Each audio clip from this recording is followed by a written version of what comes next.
Friend, एक हज़ारों मेरी बहना के आने वाले एपिसोड के अपडेट आपके लिए लेकर आए। एपिसोड जो शुरू होता है, विराट की जो है बारात निकल जाती है। विराट जो है सामने घोड़ी को देखता है, वो वीरेन से कहता है कि गेस्ट हाउस 2 कदम तो दूर है, हम पैदल नहीं जा सकते, क्या ये घोड़ी की क्या ज़रूरत है। वीरेन उससे कहते हैं अगर तुझे इतनी ही जल्दी है तो एक काम करते हैं ना कि अपन कोई बात नहीं, आराम से वो कर देंगे। फिर विराट कहता है कि नहीं नहीं, मुझे अभी जाना है, हम एक काम करते हैं उसी से चलते। फिर इधर सभी लोग जो है हंस रहे हैं। फिर वो घोड़ी को चारा खिलाने के लिए बहन को बुलाया जाता है। वंशिका जो है जीविका से कहती है कि भाभी भी जो बहन की तरह होती है, और उससे घोड़ी को चने खिलाने के लिए कहते हैं। इतने में इंदर कहता है कि घोड़ी चना नहीं खाएगी क्योंकि अब उसे लोहे के चने चबाने थे। विराट और सभी लोग जो है हंसते हैं। बारात जो निकल जाती, विनन जो है ढोलक बजाने के लिए कहता है और सभी लोग जो नाचते हैं। विवाह वाली जगह पर पहुंचते हैं। पिंकी चाची जो है सिर्फ विराट का तिलक करती है और फिर जीविका को अपनी तरफ करती है और कहती है कि अब तुम हमारी तरफ से रहोगे। लेकिन कादम्बरी जो उसे फिर से अपनी तरफ खींचती है और कहती है कि नहीं, ये हमारी बहू है,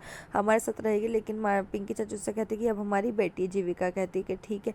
फिर वो जीविका कहती है कि मैं अब अपने मायके की तरफ से, फिर वो सबको नमस्ते करती है और फिर सबका अपने घर में आने के लिए वेलकम करती है। इधर मानवी जो है परेशान है, वहाँ पर खड़ी है। जीविका उससे कहती है कि मुझे समझ नहीं आ रहा कि जो बच्चों के साथ खेलने वाली मेरी मानवी इतनी बड़ी हो गई। वो कहते हैं कि दिया, आप ऐसे क्यों सोच रहे हो, मैं एक काम करूँगी, चंडीगढ़ जाने के बाद वहाँ पर भी यही सब कर दूँगी। लेकिन फिर जीविका उसे समझाती है कि अब तुम जो भी करोगे उससे तुम्हें वो हमेशा पति और अपने परिवार को खुश रखने के लिए सोचना होगा। तुम कुछ भी करती हो तो उसका जो भी असर है वो पूरे परिवार पे करेगा। और उसके ज़रूरी व्यवहार और गुणों के बारे में उसको समझाती है।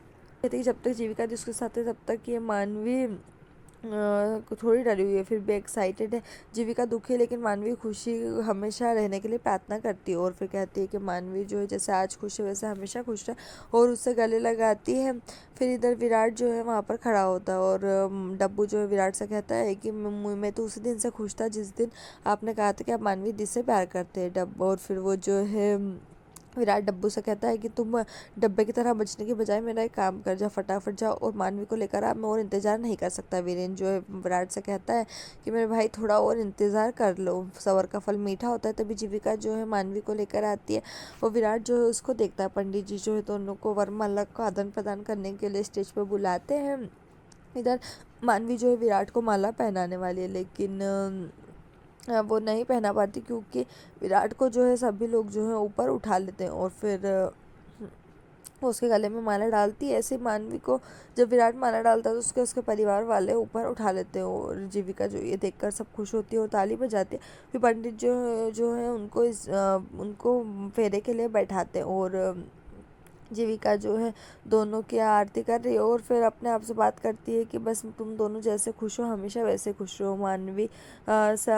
मानवी जो है जो उसके चेहरे पे आज खुशी है वो हमेशा बनी रहे। और फिर सभी लोग जो है वहाँ पर शादी की रस्में शुरू करती है और जीविका जो भीड़ से खुद को बाहर निकाल देती है और जाने के लिए पूरी तरह तैयार है और इधर उधर देखती है और परिवार के सभी लोगों को देखती है और फिर जाने के लिए पीछे हटती है। स्वामिनी की नज़र उस पर पड़ती है और स्वामिनी जो उसके पीछे जाती है और उससे कहती है कि वो अपने भाई और बहन की शादी, अपने देवर और बहन की शादी छोड़कर वो इस तरह से कहाँ जा रही है। और लेकिन जीविका जो है उसको कुछ जवाब नहीं देती और वो कहती है कि तुम ऐसे नहीं जा सकती। जीविका जो उससे कहती है कि अब आपने जो सज़ा दी थी उसका प्रायश्चित करने का वक्त आ गया। लेकिन स्वामिनी जो उससे कहती कि ये तुम बहुत गलत कर रही हो और हम तुम्हें इसके लिए कभी माफ़ नहीं करेंगे और तुम जो हो गया उस सब बातों को भूलो, लेकिन तुम इस तरह से नहीं जा सकती। लेकिन वो कहती है कि नहीं, मैं अब नहीं रुक सकती। लेकिन स्वामिनी उससे कहती है कि तुम नहीं रुके हो, हम अभी बाबूजी को बुलाकर लाते। स्वामिनी जो है बाबूजी के पास जाती है लेकिन वो दिल्ली के केस के बारे में किसी से बात कर रहे हैं। वो कहते हैं 2 मिनट और फिर वो बाहर नेटवर्क की वजह से बाहर जाकर बात करने लगते हैं। और फिर इधर पंडित जी जो है वीरेन को 5 फलों वाली थाली लाने के लिए भेजते। इधर जीविका जो है वीरेन को फ़ोन करती लेकिन वीरेन फ़ोन नहीं उठाता और फिर वो एक वॉइस नोट भेजती। इधर स्वामिनी जो है कादम्बरी से कहती कि तुमने वीरेन को देखा। फिर वो वीरेन के बारे में पूछती है। इधर फिर श्लोक जो उसको वीरेन का फ़ोन मिलता है, वो बोलता है वीरेन भैया का फ़ोन यहाँ पर क्या कर रहा है, और वो फ़ोन लेकर वहाँ से जाता है। स्वामी जो वीरेन को रोकती है और उससे कहती है हमें तुमसे कुछ बात करनी। तभी पंडित जी जो है वीरेन को बुलाते हैं और थाली के बारे में पूछते हैं।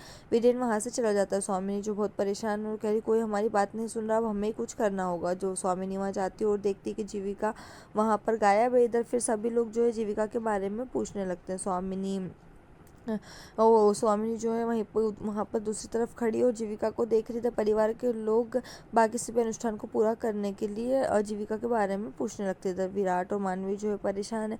इधर वीरेन जो है बार बार जीविका को फ़ोन लगाता है लेकिन नहीं लगता। और फिर बीची कहती वो अभी तो यहीं थी, वो इधर उधर ढूंढते लेकिन नहीं मिलती। वैसे ही वीरेन जो है फ़ोन करता है और उसे एक वॉइस नोट मिलता है और वो उससे कहते हैं कि इसको सुनने के बाद आप कभी भी वो इसको सुनने के बाद आप हो सकता है कि मुझे कभी माफ़ नहीं करे। और फिर वो उससे कहते हैं कि अब मैं जो भी कहना चाहती हूँ वो उसको सुनकर शायद आप परेशान हो जाए। और ऐसा करके उससे कहती है कि मैंने जो कुछ भी किया उसका मुझे प्रायश्चित करने का टाइम आ गया और अब आपके साथ मैं नहीं रह सकती और अब मैं आपको छोड़कर जा रही हूँ। इधर वीरेन जो है ये सब वीरेन जो है फ़ोन कान पे लगा हुआ है। सब लोग जो शॉक्ड होकर उसको देख रहे हैं और यहीं पर जो है साथ में वो ये भी कहती है कि अब आपने आज मुझसे कहा था कि आप मुझसे वादा करेंगे कि मैं कुछ भी मांगूंगी तो आप मुझे देंगे और वादा यही है कि आप मुझे ढूंढेंगे नहीं।